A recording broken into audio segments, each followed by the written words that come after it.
Thank you, Mr Deputy Speaker. Mr Deputy Speaker, I rise today in strong opposition to the Territory Coordinator Bill. I first want to respond to some comments made during this debate by fellow members in the chamber. Firstly, I want to say that we've heard over and over again that opposing this bill means opposing economic development for the Northern Territory. Mr Deputy Speaker, that is manifestly untrue. Of all the submissions and witnesses that we heard, no one opposed the idea of economic prosperity for the Northern Territory. But we have been presented with no evidence that this bill will actually bring economic prosperity, just a lot of hopeful slogans. I'll talk more about that as we go. I want to respond to some issues that the member for Nelson raised.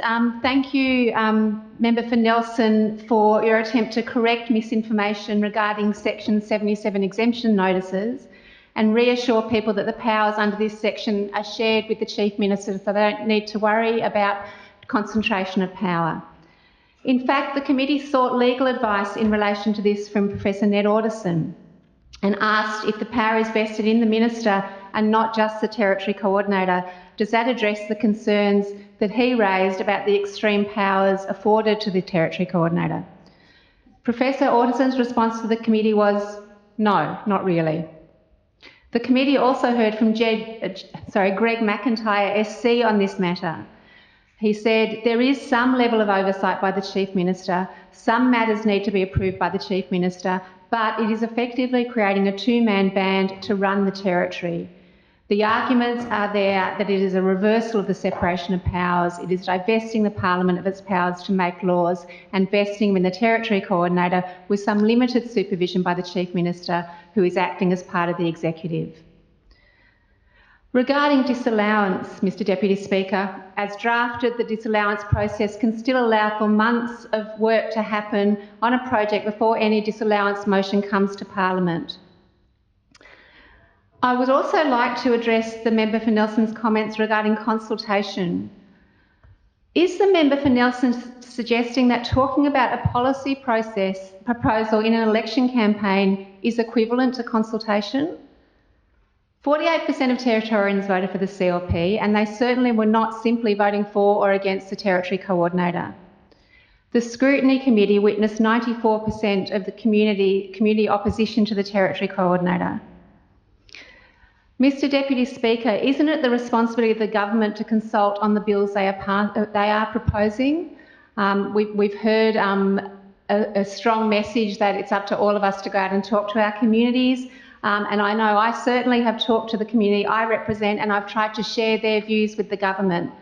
But this is not the same as the government consulting properly and genuinely with the public they're elected to represent on a given bill. Mr Deputy Speaker, my last point in response to the member for Nelson's comments is to say that the Scrutiny Committee was not given any examples of NT projects which would benefit from this bill. As far as the committee was informed, there is no project currently being held up in the Northern Territory which the Territory Coordinator would be able to approve. There is no reason for this bill, Mr Deputy Speaker, and the risks it creates make it unjustifiable.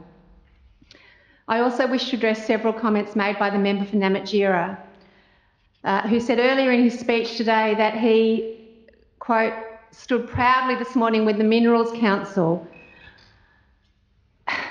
Mr Deputy Speaker, the Minerals Council is not the member for Namatjira's constituent.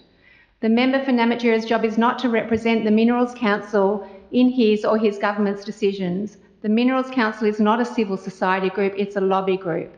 They represent some of the companies making the most outrageous profits in the extracting and fossil fuels from Northern Territory lands and waters. We're talking about billions of dollars in yearly profits. Mr Deputy Speaker, the member for Namatjira is saying the quiet bits out loud. Anyone who has been watching the development of this bill knows who it is for because it is obvious who it is for. The Territory Coordinator is not for Territorians. It's for big extractive industries like those the Minerals Council represents. And the member's comments only serve to confirm what we already know, that this government is listening to fossil fuel companies and is not putting the needs of Territorians above the interests of these corporations.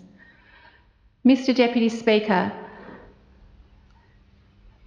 The Treasurer may stand proudly with the Minerals Council, but I am standing proudly with the community, with civil society organisations, with Aboriginal organisations and with hundreds and hundreds of Territorians who have talked out against this bill, and in doing so I will be voting against the passage of this bill. I do this noting that the Scrutiny Committee inquiry into the Territory Coordinator Bill received 6 times the number of original submissions than any other Northern Territory Government inquiry ever if pro forma submissions are excluded, and the second highest number of submissions if pro forma submissions are included. We know that it received 302 submissions in 1 week. Usually, Mr Deputy Speaker, submissions for inquiries of this kind remain open for 2 months. And we heard that this bill is likely to create an uncertain and unpredictable regulatory environment for industry stakeholders, not the security that the government would have us believe. Mr Deputy Speaker, I also wish to address several comments made by the member for Fong Lim. Like the member for Fong Lim, I also defer to a higher authority, but unlike him, I defer to the detailed and specific legal advice we received as part of the process of considering this bill, which outlined a multitude of serious flaws in both its conception and its drafting. And the member for Fong Lim is correct in saying that this House and this government has the power to pass whatever they want, and we have the power to legislate. But that is not what this bill is about. In fact, it's about the opposite. It's about taking away power from the legislature. Mr Deputy Speaker, despite what he says, it is absolutely up to the member for Fong Lim to judge. It's up to all of us. That is our job. Our job is to understand the bills we're presented with and judge on whether or not they're good law or not for the Northern Territory, on advice which we receive to the Scrutiny Committee, on advice which I understand the member for Fong Lim has read. That advice is clear, and that advice is that this law is not in the interests of Territorians. Mr Deputy Speaker, I stand with the many hundreds of Territorians, individuals, government departments and organisations speaking on behalf of their members who voiced their concerns during the consultation process for this bill. Like others in this chamber, I want to acknowledge the work of the Legislative Scrutiny Committee, of which I am a member, and in particular I want to acknowledge the hard work of the Secretariat in preparing a thorough and excellent report per our instructions, a report I hope everyone in this chamber has read and which I will be referring to here. The committee reviewed over 300 submissions and heard from 23 witnesses, and it's abundantly clear that the vast majority of those who contributed have serious concerns about the bill. In fact, of the 302 submissions received, only 2 supported the bill's passage as introduced. I also want to thank all of those who took time to participate in this process and share your wisdom and experience. This is a government that has said it is committed to listening to the people of the Northern Territory, and this process was an opportunity for this government to do exactly that. I'm committed to making sure that your voices are heard in this process. The Scrutiny Committee in their report has outlined for this chamber the serious risks the Territory Coordinator Bill poses to the Northern Territory community, our environment and our long-term economic prosperity. The evidence presented to the committee paints a disturbing picture of the potential consequences if this bill is to pass. It erodes the integrity of our democratic processes, it strips fundamental rights from individuals, it threatens the rights of traditional owners and Aboriginal communities, and it creates significant uncertainty for governments, businesses and communities alike. Based on this evidence, the committee made some important recommendations, and it's disappointing that the majority of those recommendations were not accepted by the government, and only 12 of the 25 are being presented as amendments today. Therefore, I'll be proposing the remaining recommendations from the committee to the House as amendments, as well as significant further amendments to the bill, to ensure that the serious concerns raised through the Scrutiny Committee process are properly acknowledged and considered, and that we do our job, passing good and effective laws for the whole Northern Territory properly. Standing in this chamber to oppose this bill, I'm standing with the overwhelming majority of people who made submissions and witnesses who came before the committee's inquiry. And I say again, it's not in the best interests of the Northern Territory to pass the Territory Coordinator Bill. Mr Deputy Speaker, I want to raise some concerns which we have already heard about in this chamber about the process that informed this bill. Many submissions and witnesses expressed dissatisfaction with the consultation process, and I agree with their concerns. The government has repeatedly claimed that the bill was put out for wide consultation and that Territorians in every electorate had the opportunity for input on this bill, but that's categorically untrue. The initial consultation and release of the bill lacked transparency and catered only to industry stakeholders. The subsequent public consultation process was grossly inadequate and inaccessible to Territorians living anywhere outside Darwin, Palmerston, Nhulunbuy and Alice Springs, and Catherine. The Department of the Chief Minister and Cabinet provided the Territory Coordination consultation paper to a select group for feedback, and it was not until the opposition tabled that paper in Parliament on the 24th of October 2024 that it became public, with consultation feedback due just 8 days later. Civil society groups and the public then had to fight hard to be granted a limited public consultation process, which was conducted with inadequate and inappropriate timeframes. We've heard about concerns about that timeframe with submissions due over the Christmas and New Year period where many people were away and many organisations were in shutdown. Mr Deputy Speaker, the member for Nelson said every person in every electorate had the chance to have input on this bill, but throughout the whole process there was no consultation undertaken in remote areas and no consultation in languages other than English. There was an unacceptable lack of transparency in the consultation process, where the department provided no clear breakdown of the issues raised or the views expressed in the so-called consultation report. We still don't know which submissions or interests the government listened to when they amended the bill between the exposure draft and the second draft. What we do know is that significant amendments were made which did not reflect the majority of concerns that were raised in that consultation process and conspicuously appear to serve the interests of big industry. The Northern Land Council spoke for many when they said, "The Northern Land Council is disappointed that the vast majority of issues raised in the Northern Land Council's previous submission were either unaddressed or exacerbated by the bill's amendments. The bill in its current form is now less protective of Aboriginal Territorians' rights than the draft bill was." Nearly everyone I have spoken to has expressed deep dissatisfaction with the consultation process. Individuals and organisations worked tirelessly to present strong cases against the passage of the Territory Coordinator Bill, and nearly all of them have been ignored. I remind this chamber that it is our job to represent, not neglect, the concerns of our communities, and neglecting the needs and interests of the public will not benefit us or our communities, the communities we serve. Mr Deputy Speaker, that brings me to the Scrutiny Committee, and I want to note first of all that I'm very happy that we have had the Legislative Scrutiny Committee reinstated. The committee's existence shows a commitment to good lawmaking, so it's useful to reflect on how our first go at it went.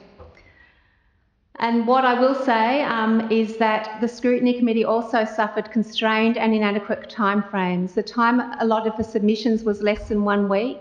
The notice provided to witnesses was also insufficient, a matter of days, making it difficult for many people and organisations to contribute fully to the inquiry.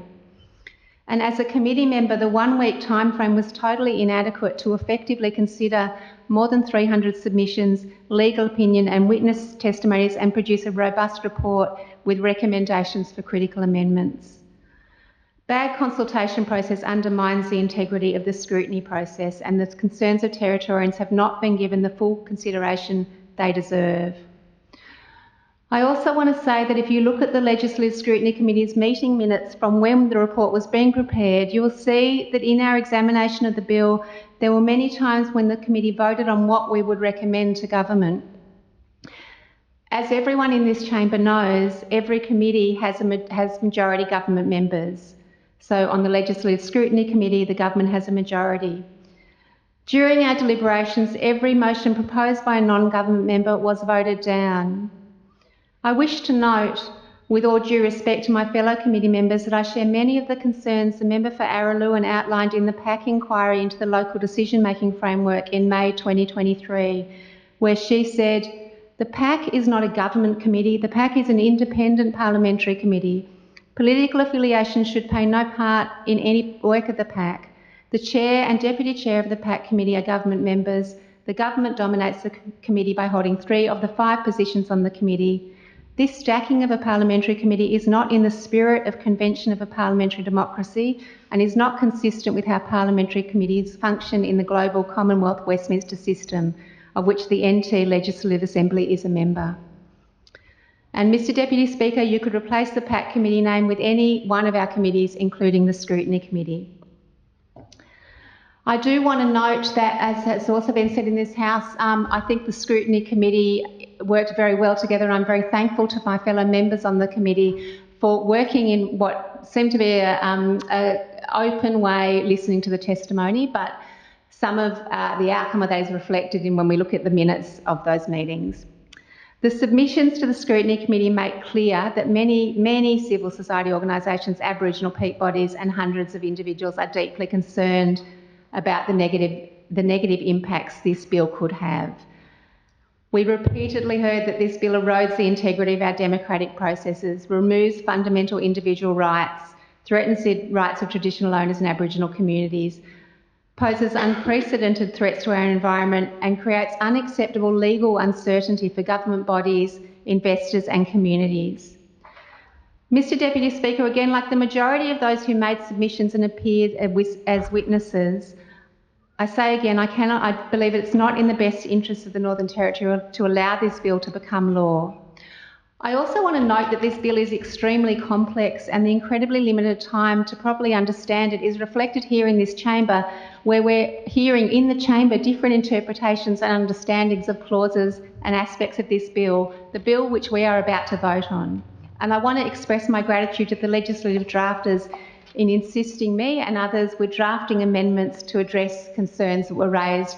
They've been working incredibly hard towards today. While the overwhelming majority of witnesses and submissions did support the need for increased coordination, did support the need for appropriate development, and did support the need for building a sustainable Northern Territory economy, the vast majority of submissions received by the committee were also opposed to this bill becoming law, or were opposed and suggested significant amendments if it were to be passed. So I just want to go through quickly a summary of some of the concerns that were raised. So first of all, as we've heard, the bill concentrates a significant amount of power in the hands of 2 people, the Territory Coordinator and the Chief Minister, without appropriate checks and balances. It does go further than any other piece of legislation in Australia. There are models of coordinators in other states and territories, but this goes far beyond. I quote Dr. Phelan, who gave evidence to the Scrutiny Committee on the 26th of the 3rd, who said, "I'm sorry, this bill is very harmful for our region. I'm completely supportive of the idea of fast-tracking process. You can have a streamlined approach to development, and I am more than comfortable with that. With consultation and a streamlined approach, there is no problem. Why that person, who is actually a bureaucrat, needs to have any legislative control is beyond me. What are you," speaking to the committee and speaking to the members, "what are you doing in your jobs if that person takes responsibility? He, the Territory Coordinator, is not accountable to us. You are accountable to us. We voted you in. We did not vote him in." The bill provides the Northern Territory Government the ability to simply ignore advice from subject matter expert organisations and individuals who object to a project based on social, cultural, health and environmental knowledge and evidence-based research. I'm quoting from the Northern Land Council here. Throughout the draft bill, the repeated use of the word may when referring to engagement on environmental, social and cultural concerns removes the requirement for the Territory Coordinator to consider Aboriginal traditional owners and their culture, country and sacred sites. The bill undermines our democratic processes and does not pay sufficient regard to the rights and liberties of individuals or to the institution of Parliament. The CLC said that the CLC in its own right and on behalf of its constituents does not support the bill due to the unacceptable risks it presents to the rights and the interests of Aboriginal Territorians.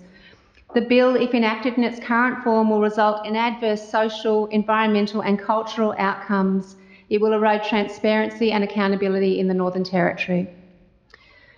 The Larrakia Development Corporation said the Territory Coordinator will have the authority to override current legislative protections, and our genuine concerns, the well-worn principles of free, prior and informed consent, will also be further eroded. This position is unacceptable and immoral. The bill prioritises undefined economic development over ecologically sustainable development principles.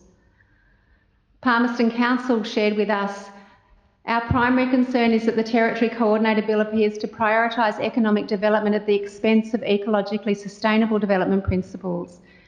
These principles have long been enshrined both nationally and internationally to ensure that economic progress does not come at the cost of the environmental and social outcomes.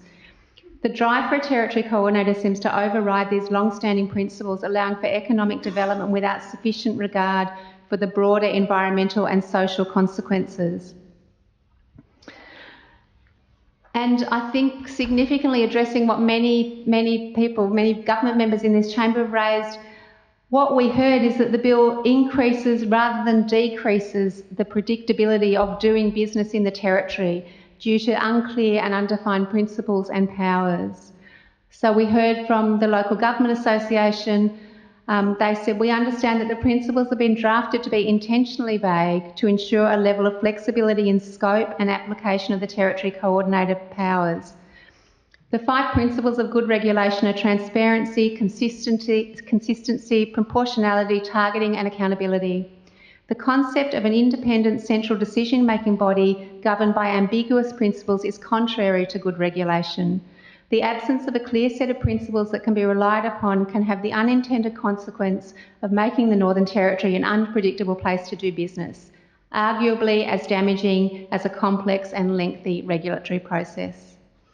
The lack of clear guidelines for the Territory Coordinator and Minister to make decisions, the possibility of long legal battles and the unpredictable ways laws could be applied could end up turning investors away instead of encouraging them to invest here in the Northern Territory.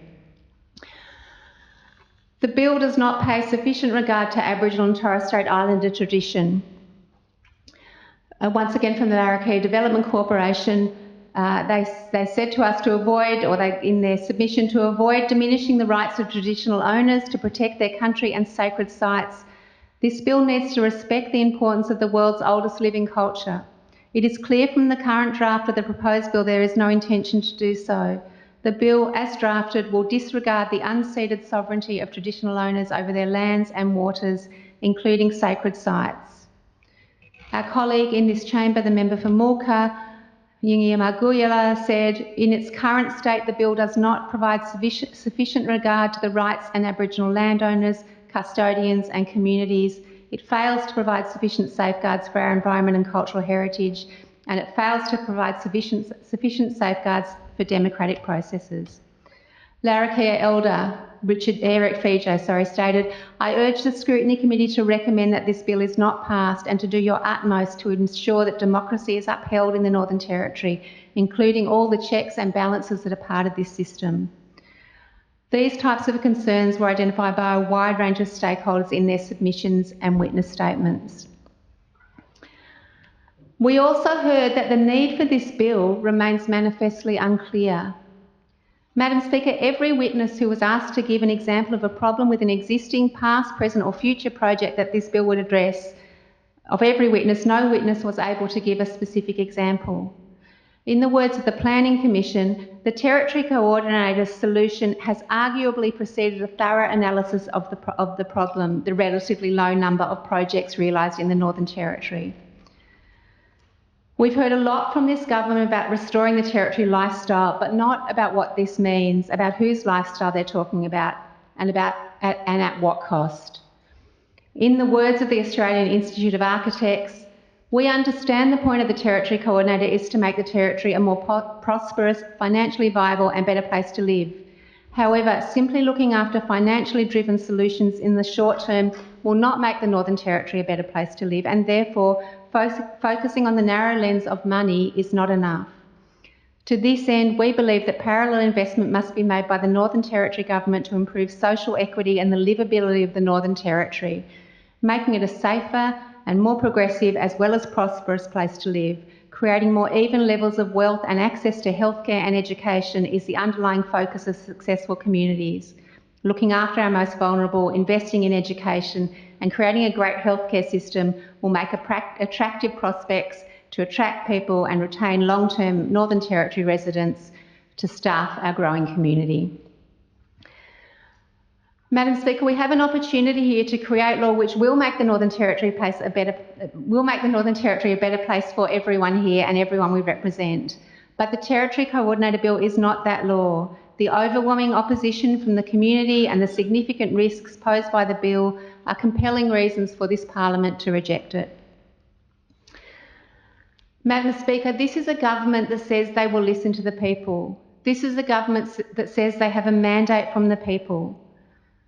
Madam Speaker, the people have spoken and they have said they do not support the Territory Coordinator. They do not want the Territory Coordinator. They do not accept the risk posed by the Territory Coordinator. I will say again, for the benefit of this chamber, of the 302 submissions the Scrutiny Committee received, only 2 supported the bill's passage as introduced. That is less than 1% support. Does this government want to ignore 99% of the community and govern for the interests of the 1%? Madam Speaker, we must not pass the Territory Coordinator Bill into law. It's unjustifiable to pass this bill. The community opposes the bill. It poses significant risks. It's a bad and dangerous piece of law for our community, for our economy, for our people, for our country and for our future. I express my gratitude once again to all those who provided informed, thoughtful submissions and evidence, and I urge the government to listen to the voices of the community, of Northern Territory organisations, of traditional owners and of government agencies. Madam Speaker, for the last time, this bill should not be passed into law. Thank you, Madam Speaker.